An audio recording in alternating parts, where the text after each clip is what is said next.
তামুলপুৰৰ কাউলীত বিটিচিৰ প্ৰাক্তন কাৰ্যবাহী সদস্য ৰবীন্দ্ৰ বালা বিশ্বাসৰ গুণ্ডাগিৰি শনিবাৰে নিশা কাউলীত চলি থকা এখন ধৰ্মীয় অনুষ্ঠানত প্ৰাক্তন NLFBৰ এগৰাকী সদস্যক শাৰীৰিকভাৱে আক্ৰমণ কৰাৰ লগতে পিস্তলেৰে গুলীয়াই হত্যা কৰাৰ ভাবুকি দিয়াৰ গুৰুতৰ অভিযোগ প্ৰাক্তন EM ৰবীন্দ্ৰ বালাৰ বিৰুদ্ধে। প্ৰাক্তন LLFBৰ সদস্য লালচান্দ মণ্ডলৰ বিলাসী বাহনো ভাঙি চুৰমাৰ কৰাৰ অভিযোগ প্ৰাক্তন EM গৰাকীৰ বিৰুদ্ধে। লালচান্দ মণ্ডলক মঞ্চত মাতি নি সম্বৰ্ধনা জনোৱাৰ বাবে বিভিন্ন ককৰ্থনা কৰি পিস্তলেৰে গুলীয়াই হত্যা কৰাৰ ভাবুকি প্ৰাক্তন EM গৰাকীৰ। কথম্পি পলাই প্ৰাণ ৰক্ষা কৰে প্ৰাক্তন NLFBৰ যুৱকগৰাকীয়ে। ঘটনা কেন্দ্ৰ কৰি সৃষ্টি হৈছে তীব্ৰ প্ৰতিক্ৰিয়াৰ। ৰবীন্দ্ৰ বালা বিশ্বাস BTC প্ৰাক্তনী আৰু এটা ল'ৰা এনেকুৱা গুণ্ডা সমাজত ওপেন এনেকৈ ঘূৰি থকাটো মানে সমাজৰ কাৰণে ক্ষতিকাৰক। ঘটনাৰ সংক্ৰান্তত কুমাৰীকাটা আৰক্ষী চকীত এজাহাৰ দাখিল ভুক্তভোগী প্ৰাক্তন NLFB সদস্যগৰাকীৰ। 24 ঘণ্টাৰ ভিতৰত প্ৰাক্তন EM গৰাকীক গ্ৰেপ্তাৰৰ দাবী প্ৰাক্তন NLFBৰ। তাৰমানে তাতে পূজা চলি আছিলে কাউলীত বজাৰৰ পিছত এটা ফিল্ড আছে তাতে পূজা চলি আছে। তো মই পূজাত গ'লোঁ তাতে যাইখিনি দেখা পাওঁ ইমান ধুনীয়া মানে সৌন্দৰ্যৰ এটা পূজাৰ হেৰি হৈ আছে। তাতে মই কমিটিত তাতে গ'লোঁ যাইখিনি অলপ টকা ধৰ্মীয় অনুষ্ঠান বুলি মই কিবা এটা ডনেশ্যনো কৰিলোঁ। তাতে 5,000 টকা এটা ডনেশ্যন কৰিছোঁ। তো ডনেশ্যন কৰাৰ লগে লগে মোক মানে কমিটিয়ে বহুত ভাল পাই কিনি ক'ৰ পৰা আহিছে আংৰাকাটাৰ পৰা বুলি ক'লোঁ মই। তো তাৰপিছত মোক কি কৰে কমিটিৰ মানুহজনে তোমাক কিবা এটা সম্বৰ্ধনা জনাম বুলি বাৰে বাৰে কৈ আছিলে।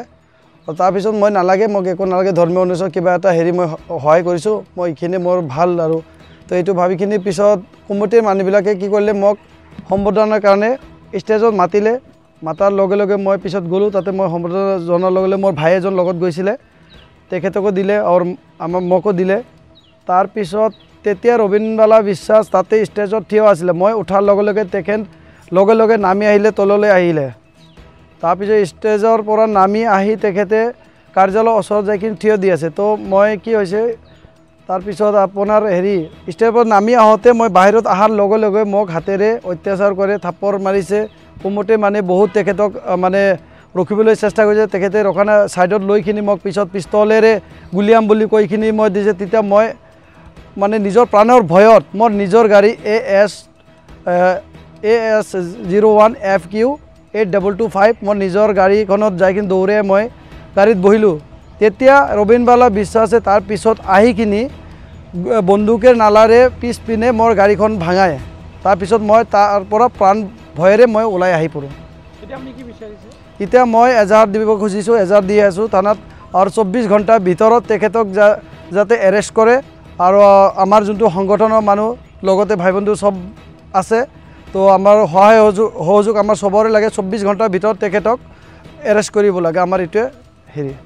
যোৱাকালি আমাৰ সংগঠনেৰে সতীৰ্থ আমাৰ আংৰাকাটাৰ নিবাসী লালচান্দ মণ্ডল তেওঁক মানে কাউলী বাৰুৱানী যিটো উৎসৱ চলি আছে তেওঁলোকে নিমন্ত্ৰণ জনোৱাত তেওঁ তাতে উপস্থিত হয়। উপস্থিত হোৱাৰ পিছত যিখিনি তেওঁ ডনেশ্যন দিব লগা দিয়াত কমিটিৰ মানুহে আগ্ৰহ প্ৰকাশ কৰে যে তেওঁক এটা সম্বৰ্ধনা দিব। তো সম্বৰ্ধনা দিব যাওঁতে যেতিয়া নেকি ষ্টেজত মাতিলে সম্বৰ্ধনা দি উঠি তেওঁ যেতিয়া নামি আহে লালচান্দ মণ্ডলে তেতিয়া ৰবীন্দ্ৰ বালা বিশ্বাস BTCৰ প্ৰাক্তন EM তেওঁ এজন জনপ্ৰতিনিধি আগতেও আছিল বা এতিয়াও সমাজত লাগি আছে। সেই মানুহজনে তেওঁক মানে যেতিয়া ষ্টেজৰ পৰা নামি আহে আগুচি ধৰি ফেলে বেয়াকৈ মাৰধৰ কৰে। মাৰধৰ কৰি ফেলে কঁকালৰ পৰা পিষ্টল উলিয়াই আংৰাকাটাৰ এটা এটা ল'ৰা গুলিয়াম NLFBৰ কোন আছে ইয়াতে NLFBৰ যিমান ল'ৰা আছে এটা এটাকৈ গুলিয়াম বুলি তেওঁ ভাবুকি প্ৰদান কৰে। তেতিয়া তেওঁ প্ৰাণ বচাবৰ কাৰণে যেতিয়ালৈকে দৌৰি ফেলে আহি তেওঁৰ গাড়ীখনত বহে। গাড়ীখনত বহাৰ পিছতো তেওঁ কাৰো বাধা নামানি দৌৰি আহি ফেলে তেওঁৰ এই পিষ্টলখনে দি গাড়ীখন আমাৰ হেৰিয়াৰ গাড়ীখনত ল'ৰাটোৰ পিছফালৰ গ্লাছখনো ভাঙি দিয়ে। ভাঙি ফেলে আজিৰ পৰা তহঁতক দেখা পালে ইয়াতে গুলিয়াই মাৰিম বুলি বাৰ বাৰ তেওঁ তাতে পিষ্টল দেখুৱাই ভাবুকি দিছে চবৰ ওচৰত। এতিয়া এজাহাৰ দিয়া হৈছে কুমাৰীকাটা আৰক্ষী চকীত। গতিকে আমি প্ৰশাসনৰ তাত অনুৰোধ জনাইছোঁ এনেধৰণৰ গুণ্ডা সমাজত এনেকৈ এৰাল দি থৈ যাব নালাগে। এওঁক 24 ঘণ্টাৰ ভিতৰে এৰেষ্ট কৰি ফেলে জেল হাজতলৈ প্ৰেৰণ কৰিব লাগে। আৰু যদি প্ৰেৰণ নকৰে আমি গণতান্ত্ৰিকভাৱে 24 ঘণ্টাৰ পিছত কিন্তু আন্দোলনৰ কাৰ্যসূচী ল'ম।